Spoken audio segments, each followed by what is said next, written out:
السلام علیکم سامعین، 7 شعبان کی تاریخ شروع ہو چکی ہے، 10 مارچ ہے۔ خبر کا عنوان ہے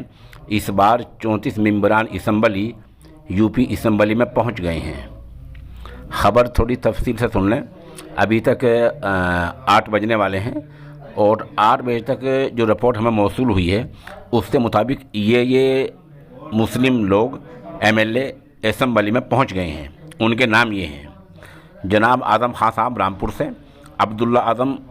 خان سوار سے، مختار عباس انصاری مئو سے، کمل اختر صاحب کانٹ سے، ناہید حسن کیرانے سے،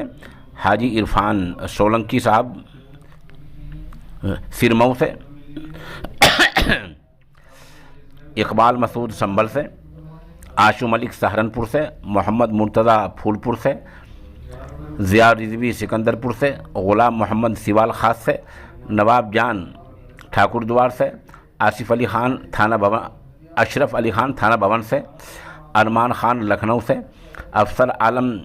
یہ نہیں پہنچے، علی گڑھ سے نام نہیں ہے، عالم نظام آباد سے، تسلیم احمد نجیب آباد سے، محمد ناصر مراد آباد رورل سے، محمد یوسف مراد آباد سے، رفیق انصاری میرٹھ سے، ضیاء الرحمان کندرکی سے،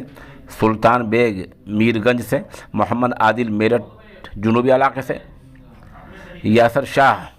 بہرائچ سے، محبوب علی امروہہ سے، عمر علی خان بیہٹ سے،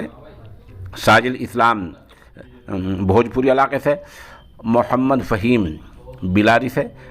نصیر احمد چمراؤ سے، نعیم الحسن دھامپور سے، سید خاتون ڈومریا گنج سے، نفیس احمد گوپالپور سے، محمد ارشاد خان زونپور سے، محمد حسن کانپور کینٹ سے، شاہد منظور کٹھوڑ سے۔ یہ تفصیل ہمارے پاس آئی ہے۔ اس میں کہیں کچھ غلطی ہو گئی ہو یا کوئی بات ہم سے رہ گئی ہو یا کم زیادتی ہو گئی ہو تو برائے مہربانی ہمیں کمنٹ میں بتا دیں۔